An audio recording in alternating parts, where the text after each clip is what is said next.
Hello. If you're writing a novel about Russians repelling invaders and you choose to call it Life and Fate, you're setting yourself a high bar. Vasily Grossman certainly intended the comparison with Tolstoy's War and Peace, which was his favourite reading. Grossman, Jewish, short-sighted, slightly plump, trained as a scientist, was one of the least likely heroic war reporters of World War II. But he was there at the siege of Stalingrad, the great tank battles, first into Treblinka, and he then saw the fall of Berlin. He turned savagely against the lies and the anti-Semitism of Stalin's USSR. He is, in a sense, something like a kind of Russian George Orwell, although a better novelist than Orwell. And today's programme is all about him and his great work. I'm joined by Antony Beevor, the historian, by the novelists Linda Grant and by Andrey Kurkov, who is, like Grossman, a Ukrainian. And what I thought I'd start by asking you all is, if somebody pressed you against the wall and said, Life and Fate, what sort of a book is it? Let's put to one side that it's incredibly moving and brilliant and so on. Just what sort of book is it? Antony Beevor. It is, I think, definitely the 20th century equivalent of War and Peace, and that was a deliberate literary homage on Grossman's part.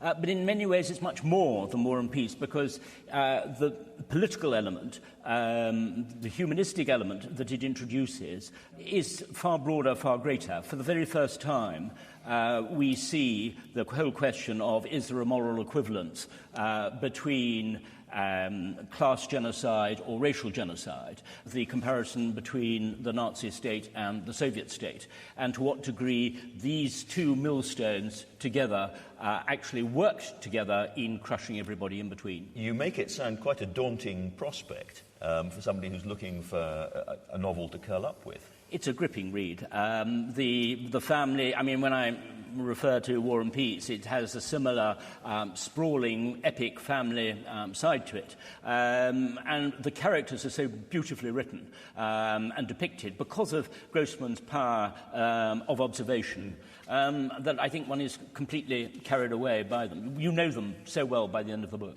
Linda, you're somebody who just leapt on this book and has been enthusiastic about it ever since. Yes, and I'm not somebody who would normally read a book about the Battle of Stalingrad or indeed any form of military history until I read Antony's book, Berlin, which led me to Grossman. I'm going to slightly disagree with Antony in his definition. And I'm also going to agree with Vasily Grossman when he said, my book is not political. His overlords and masters said, of course it is political. But I think it isn't, because I think that what he does is, in fact, to take an axe to big ideas. He destroys communism, he destroys fascism, he destroys Christianity in a way. What he does, and here is, I think, the killer quote, for me, the message of the book lies in this: the only true and lasting meaning of the struggle for life lies in the individual, in his modest peculiarities and his right to these peculiarities. And the enormous reward of reading this book is the level of the human and the humane, of a vast variety of characters, from Hitler and Stalin themselves down to a nameless old woman. Andrey Kurkov, you also come from the same area, and you write novels which have a political content, a satirical content, quite a lot of the time. What about the structure of this book? Because it isn't, in many ways, it starts as a family book, doesn't it? Well, it starts with beautiful description of horrible sin, of the road to the camp, to the German camp, actually. And I mean, he's extremely talented in writing beautifully about horrible things. I think the book is actually about how wonderful and how difficult it is to be and to stay human and alive. And structurally, it is very complicated, but it reads easily. It reads easily because it's so human and the characters are so trustworthy. And, I mean, he's clinically honest. And, I mean, this clinical honesty gives you almost, I mean, sort of doesn't create any distance between him as the author and you as the reader. So, I mean, you are involved immediately in the things happening to Sister Shaposhnikovs, to Grekov, to Krimov, to all these dozens of characters who are so alive, so active. He's able to hold together a very, very large cast of characters like Tolstoy. Yes. Yeah. Let's talk about Grossman himself and try and introduce people to him, because I described him as being sort of short-sighted and curly-haired, a bit plump, and he trained as a scientist, which is quite important because science runs its way through this book, doesn't it, Linda? He pins the character of Victor Strum, who is, I suppose, the central character of this novel, is a physicist, and he's a physicist at a rather kind of difficult time in Soviet history. He's a physicist during the period of the Doctor's plot, and in fact it's sort of slightly telescoped. This was an alleged yes. Jewish plot against Stalin. Yes, there was an allegation that Jewish doctors were poisoning Stalin, and this led to an incredible unleashing of anti-Semitism, particularly directed at scientists. And so Victor Strum finds himself in this kind of really invidious position in his lab, where he is forced to renounce Einstein because Einstein is Jewish. So you have this sort of extraordinary piece of sort of history running through this novel. He was, through the first part of his life, a very successful, comparatively successful, traditional Soviet novelist, writing social realist novels, which we in the West don't know because they haven't been translated, Antony.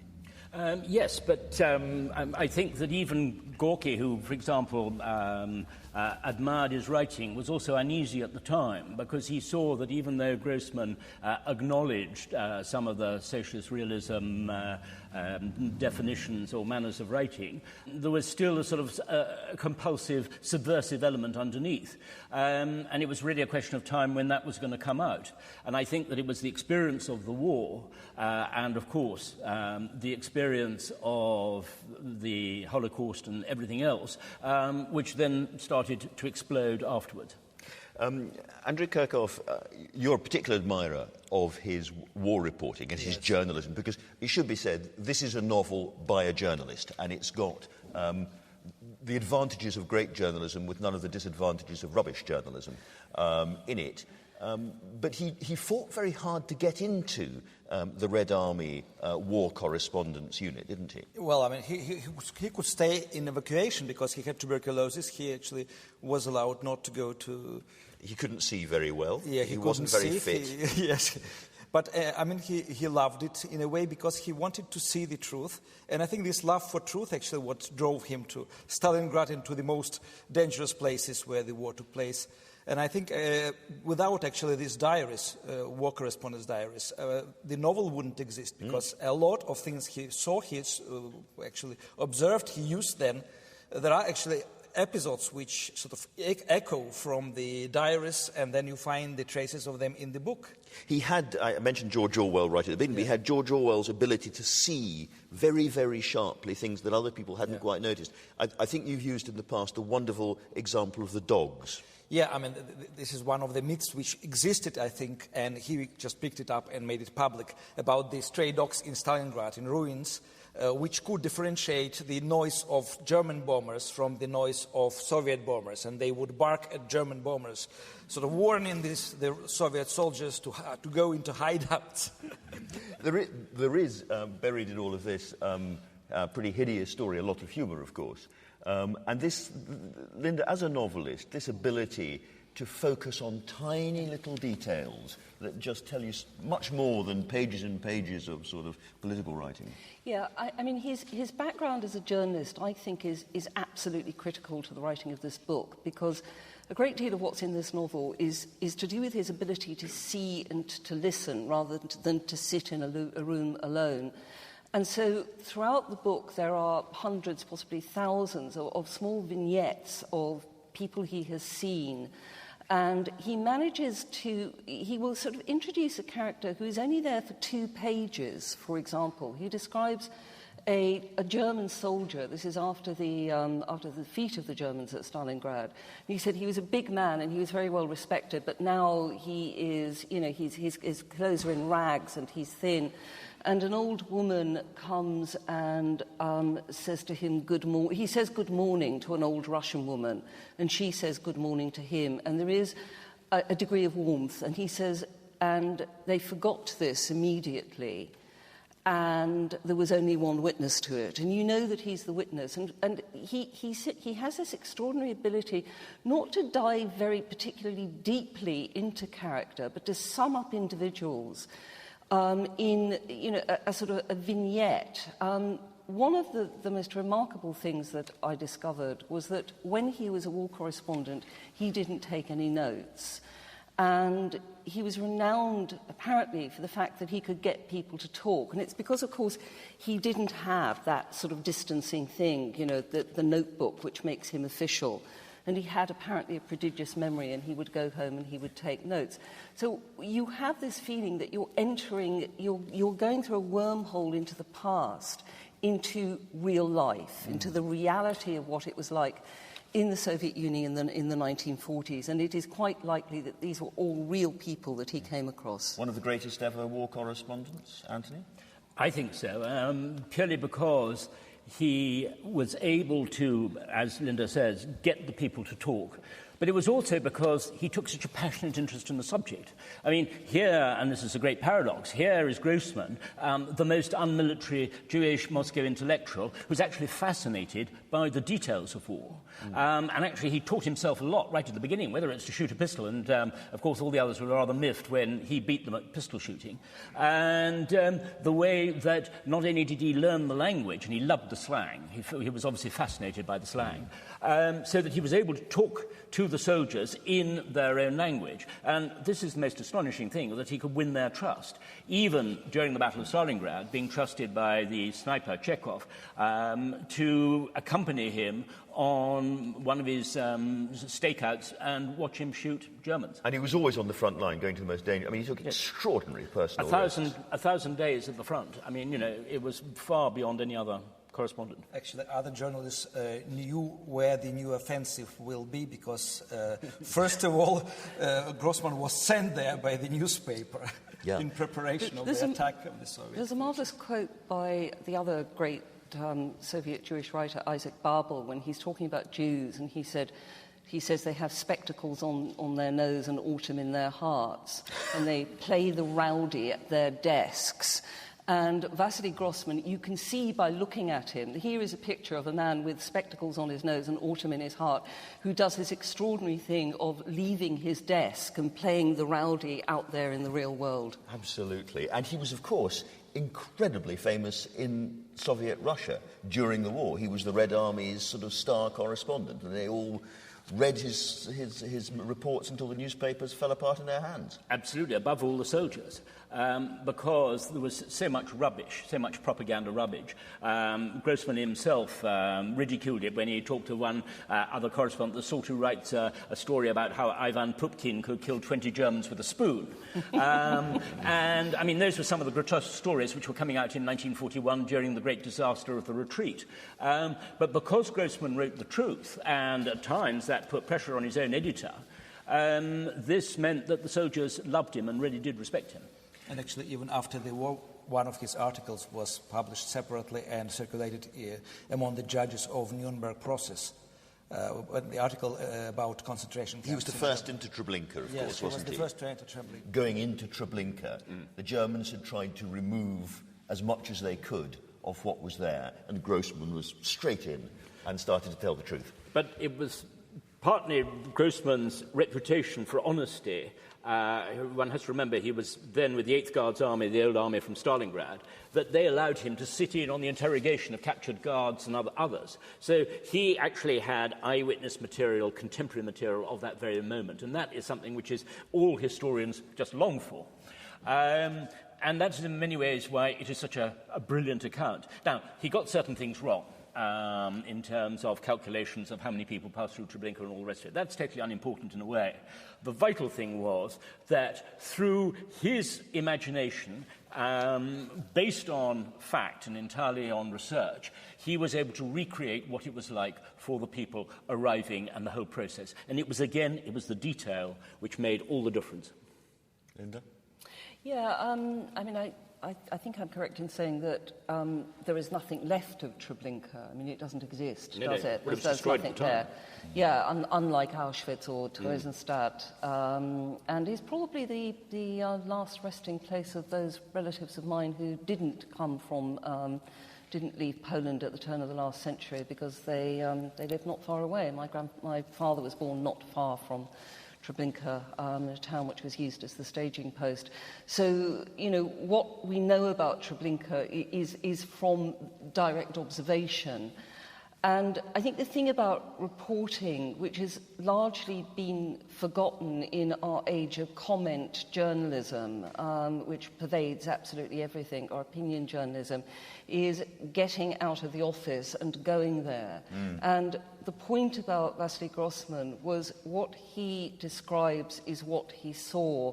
It is a description of contemporary reality. It is literally the first draft of history. So we have this man who has written patriotic, sort of Stalinist novels, certainly, except I think he was even at one point nominated for the Stalin Prize, very, very famous as a war correspondent. And deep inside him, something radical is shifting and changing. What's going on, Linda? Well, when you reach the end of this novel, you are left with something which is so banal you could write it on a greeting card. And yet, because you've reached this conclusion at the end of this book, you have, I think, been on Grossman's own personal journey, which is that what matters is the individual act of kindness, whether it is extraordinarily heroic or banal. And it is because I think he has left behind ideology, and he has replaced ideology with life itself, with human life. I mean, essentially, it's a voyage towards a form of humanism. And this idea of the individual act of kindness, this connection between individuals, this refusal to allow ideas to take the place of the human, is, I think. Which means he cannot be a Soviet novelist. No, he can't be. And I think that reading the book, I think that you actually detect during the course of his writing the book, as he's writing it, you can see the shift as he goes along. I think it's the experience of the front lines, because there was the only place where soldiers could actually speak their mind. They were so close to death that they didn't give a damn anymore, and they talked about the hated collective farms, the corruption of the nomenclatura, the NKVD. The belief was, and there was a huge optimism which was starting to swell up at this particular moment, was that with the defeat of Nazism, all of the repressive measures of the Soviet state would be able to wither away. But of course, in fact, as we know only too well, 1945, Stalin put the screws back on again. And even before the war, Grossman had been put in the morally very difficult positions about what do you do when people are knocking at the door, secret police are knocking at the door, who do you denounce, how far do you go to protect people you love. And Strum, his sort of hero in this book, is a compromised and fallible man, isn't he, Andrey? I think it's very autobiographical character because he himself, Grossman, saved his wife from Gulag, from would-be Gulag, because she was imprisoned. And then, of course, I think 1936-37, these are the years that changed his sort of mind and changed his attitude, because he wouldn't be able to avoid fear. He saw, actually, his colleagues' writers being imprisoned and shot dead. And, I mean, this hysteria, it just was growing in the Soviet society, and I don't believe he could stay just indifferent to this, just believing in the ideal. I mean, he was idealist, and he was very honest idealist, and Andrei Platonov once told him, Vasya, you are Christ. And lots of people then in their memoirs wrote that it was impossible to talk to him, because if he felt some kind of falseness, he would just go berserk. Let's just jump ahead a little bit. I want to come back to the core of Life and Fate in a minute, to what actually happens to the book, because he settles down to write after the war this extraordinary epic novel. And once Stalin has died, he has this idea that perhaps it can be published. And it goes to the top bureaucrat, really, the top censor, Suslov. Tell us what happens then, Antony. Well, before that, he'd actually presented it to the publishing house, and who, of course, panicked on reading it. They realized that this was complete dynamite. And that's when it sort of got passed into the political process. And first of all, then the KGB came around, seized the manuscripts. But they didn't actually arrest Grossman himself. They took the manuscripts, they even took the typewriter ribbons and the carbon papers. Grossman then writes to Khrushchev afterwards, having believed that in this thaw, and after his denunciation of Stalin in the 20th Party Congress, that there was going to be a chance that a book like this could be published.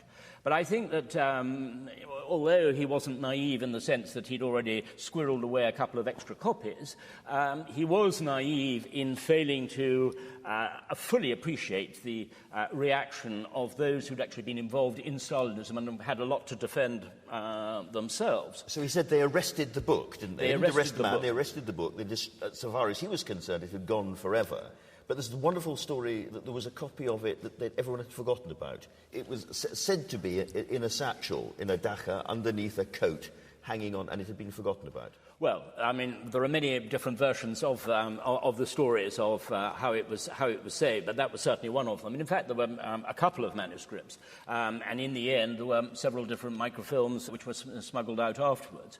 But the key moment was really, I think, after his letter to Khrushchev. He finally gets a reply from Mikhail Suslov, who is the great ideologue on the Central Committee, who actually then tells him verbally that the book is so devastating and so dangerous, if you like, to the Soviet state, that it cannot be published for 200, 250 years or whatever. It's very interesting. He says it can be published, but not for 200 to 300 years, which is kind of...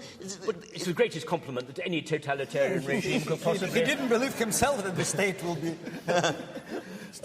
But this is we are in this odd Russia where at one and the same time they are killing and imprisoning and torturing writers, and yet at some level the state admires the writers and the poets and respects them, knows how dangerous they are, in a way that Western countries don't. Well, it's an old Russian tradition, because actually even in Tsar's Russia nobody believed politicians or Tsar, but everybody was reading Tolstoy, Chekhov, or Dostoevsky, and they were looking for truth in the books, not in the words of... But wasn't it Anderson who sort of said, we take poets seriously in Russia, we shoot poets? That's right. Yeah. That's and right. I mean, you remember the phone call of Stalin to Bulgakov, when Bulgakov was actually without money, without job, with no publications, and Stalin phoned us, "How are you today?" That's right. And Bulgakov, like a child, was complaining to Stalin that I haven't got job, I haven't got money, nobody wants to employ me. And Stalin told him, well, okay, you can go to Red Army Theatre, maybe they will employ you. Yeah, but I think Stalin also phoned Pasternak at one point, didn't he? Well, it was Ehrenberg, I think. Ehrenberg. It was Ehrenberg, and I think that's actually where Grossman got the story. I think Ehrenberg told him, because he'd had this midnight telephone call from Stalin, and this comes into Life and Fate, and I think it's one of the great moments of the whole book. Let's talk about his personal guilt a little bit, Linda, because one of the things that tormented him during the war and for the rest of his life was that his mother had been left behind in part of the Ukraine that was quickly overwhelmed by the Nazis.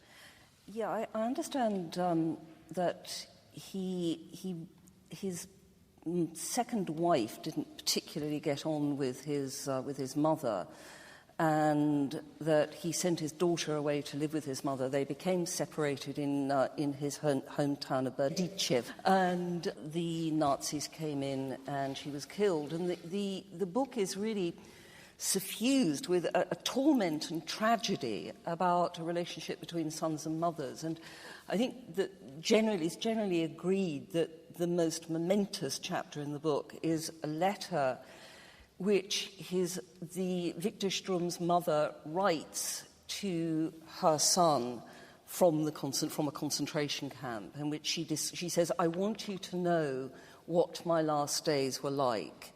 And it is the most heartbreaking letter. But at the end of it, her final words are, "Live, son, live forever."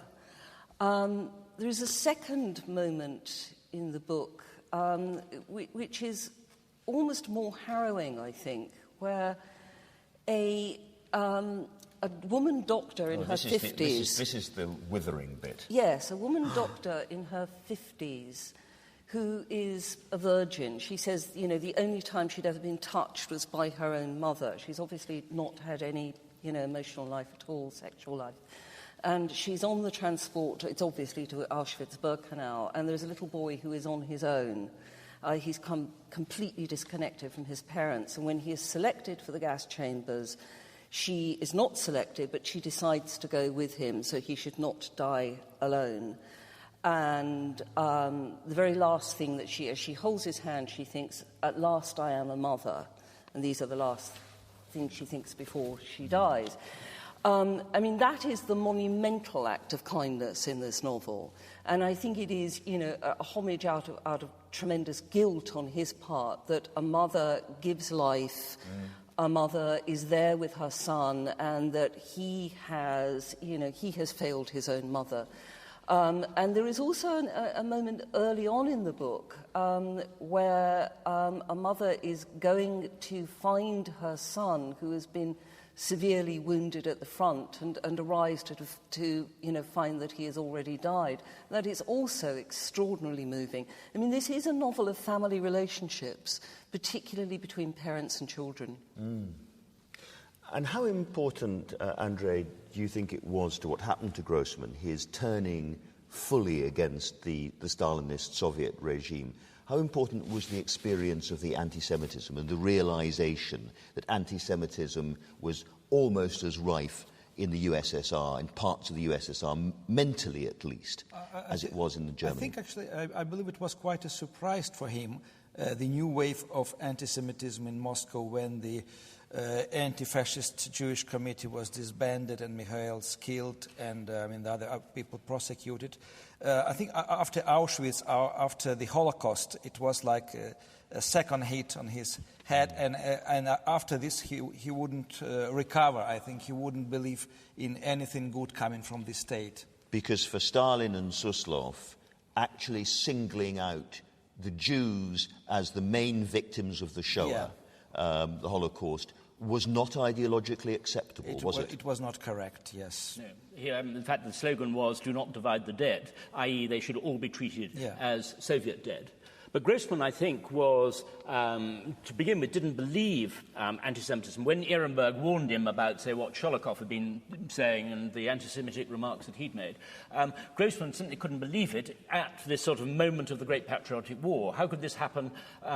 It goes back to the thing that he believed that communism was the one bulwark against fascism and anti-Semitism. And this is, I think, where his faith really started to be shaken. There's a fantastic little detail in the book when Victor Strum, who's been this very respected physicist, is suddenly, in the crosshairs of this anti-Semitic campaign, and he says that he goes from being from feeling of himself that he's a highly respected physicist to a man with a big nose who is flinching in anticipation of a blow.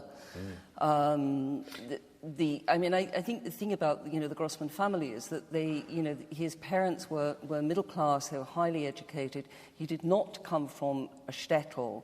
Had they done, then they would have been more likely, as my grandparents did, to have left and gone to the West, where he would have had, I suppose, an uneventful life. That's an astonishing thought. And in terms of his Jewishness, does seem to be reading the book.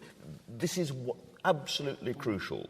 This is the thing that the scales fall from his eyes finally about the regime because of that above all. Yeah, he near the beginning of the book, the lab is being moved, and there's a list of people who are moving and a list of those who aren't. And there's a woman who comes to him and says, "My name isn't on the list." And he says, "Well, we can't take everyone." She says, "But look, everybody whose name is not on the list happens to be Jewish apart from yours." And he dismisses this. And then, he really does become trapped in this kind of conspiracy theory, a state-sponsored conspiracy theory, which did not end with the death of Stalin. It revived again in the 1960s under the name of anti-Zionism all over Eastern Europe. And by the end of it, he really does come to realise that his fate, the other part of the title, is bound up with the fact that he is Jewish, that his mother's fate is that of a Jew and his fate as a physicist is that of a Jew. I'd like to come back to the sort of texture of the novel a bit, which we haven't talked about so much yet.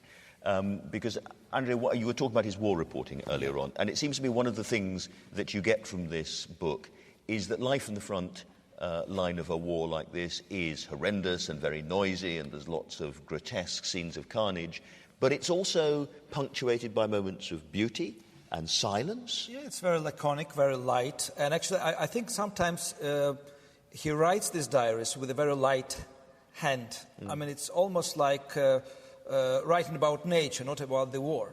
And he pays attention to things which have nothing to do with the war or with the tragedy. There's a dead German, I think at one point, lying down. His ear fills up with snow. Yes. And he writes that actually he's lying on the side waiting to be buried. Yes. So he expects something normal to be happening to this body, not sort of left. In terms of the structure of the novel, then, as a novelist, Linda, I mean, one of the things he seems to be able to do is he puts his foot in the accelerator, everything gets louder and bigger and noisier and more horrific, and then suddenly silence, and you're back in the birch forests or at home. Yeah. I think something that one has to be, I as a writer really feel for Vasily Grossman is he never got a chance to edit this book. It was taken from him. This is really say it's a first draft, but, it didn't go to an editor. It wasn't edited properly. The other thing to say about it, which I didn't find out until quite recently, is that it's actually a sequel to another book, which I believe, though I may be wrong, has not even been translated. So when you approach this novel, you're approaching something which is, like War and Peace, very large, with a huge cast of characters, where you're constantly ricocheting back and forth between... you have to keep checking the names, don't you? Well, I would say anybody who is purchasing this book, you will find, as I did not find until I was halfway through it, a cast of characters at the back, which is extremely helpful because it helps you to understand the relationships between these people who seem not to be related at all. So sometimes you're following individuals and families for hundreds of pages, and they come and they go and they come and they go. So the journey from the gas chamber takes place over several sections, over several hundred pages. Sometimes characters or situations will only appear for a few pages, or even 1 or 2 pages, and they're gone. And what happens, which is, it's challenging for the reader, but it is completely brilliant. He cuts off people's stories because they die. And you think, but I want to know what happened next. Nothing happened next. They died. That's the point. And it is the sudden death which occurs to many of these characters in the middle of these monumental stories, which is so, gut-wrenching. Absolutely. When I read the book, it took me 3 weeks to read it and 3 weeks to recover from reading it, when I didn't actually read anything else. And tragically, I was the only person I knew who'd even heard of the book, apart from Antony. Apart from even read it. So I was held in this kind of horrible isolation unit with it going round and round and round in my head. Actually, some of his earlier works, before publishing, he had to change 9-10 times on demands of the editor or on the censor. Yeah, so he was constantly... So he was constantly changing, not freely, not voluntarily, his texts. There's a kind of rising bubble of interest in Grossman in the West. And I mean, he's becoming more and more famous almost month by month. Yeah. What's going on in Russia and the Ukraine, Andrey? Quite the opposite. Really? I think sort of he is going down and down because actually this book is not, I would say, up to Putin's liking or government's liking, because the thing is, I mean, there is a definite revival of Stalinism or respect to Stalin. After several remarks by Putin about Stalin as a good crisis manager in difficult times, suddenly there were 2 biographies of Lavrentiy Beria describing also Beria as a good manager, crisis manager in difficult times. The great executioner. Yeah. And in Ukraine, somehow he's forgotten because he wrote in Russian, because he lived in Moscow. He was considered sort of more Russian Jew. But also we had recently a new monument to Stalin in Zaporozhye, installed by the communists. Then it was damaged by the nationalists, and 2 young nationalists were put into prison for damaging Stalin's monument. And so why, when you write your novels, have you turned to satire, Mr. Well, I get too much material from my country. Yes. Anthony, we wouldn't know nearly so much about aspects of the Second World War had it not been for this novelist proposition. I mean, you've written famously and wonderfully on the fall of Berlin and Stalingrad and all the rest of it, but he was one of the great tellers of truth, bringing the sort of original stories and materials out, wasn't he? Absolutely. When I started on researching on Stalingrad with Luba Vinogradova, this was back in 1995, at that stage we didn't actually know what had happened to a lot of the material. And certainly, I mean, I'm talking about the notebooks at that particular point. And so when we started looking through the State Archive for Literature and the Arts, suddenly they were there, and one realized immediately, I'd already read Life and Fate, and so knew that Grossman was an extraordinary witness. And that was why we were very, very interested in these notebooks, because here you had literally the contemporary eyewitness at that particular moment jotting things down with his astonishing observation. So from that point of view, one actually had what was said about Grossman. You know, he wrote the ruthless truth of war. And there was no other account. You can read, whether you're reading Simonov, whether you're reading all of the others, they're all flavoured by propaganda. I'm not saying that they're totally untrue. I mean, obviously there was heroism, but what one had to see was the other side of the coin as well. And that was really what we were finding in the archives. This is full of squabbling generals fighting over who gets the best dugout and who's going to take responsibility. Which is absolutely true. I mean, you know, Grossman himself was horrified after the Battle of Stalingrad, after this huge sacrifice, that Chuikov, the great hero of the 62nd Army, was sort of more interested in rivals over who was going to get the credit. And just following on from Andrey's point about what's happened to his reputation, there is the extraordinary fact that if it's still true, that at the great Stalingrad memorial, in gold, the words are Grossman's, but he's not credited because he's become an unperson. Yeah. Astonishing. Let's really cut to the chase then and ask, does this match up to War and Peace in any respect? We know that Grossman carried War and Peace around with him during the war. I think he said it was the only thing that he could bear to read during the war. And he read it twice, yes. And he read it, yeah. So what do we think? Linda? You've put me in a very difficult position here. I've never managed to finish War and Peace. But I've read this 3 times. What does that tell you? I think it has to be one of the greatest novels of the 20th century. I accept that it's a daunting read. I don't accept that it's any more daunting than War and Peace.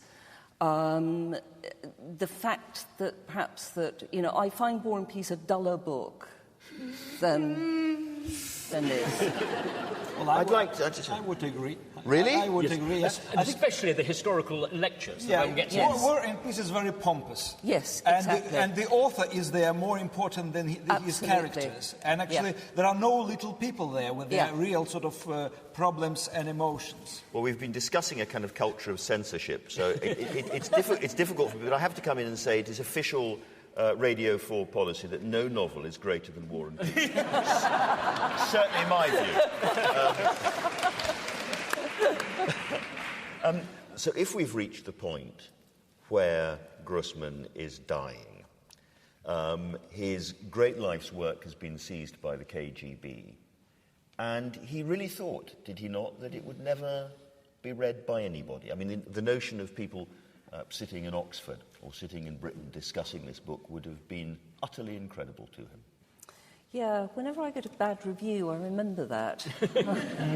I thought Vasily Grossman didn't even get to see the greatest masterpiece, or one of the great masterpieces of the 20th century published, and believed it was just going into darkness.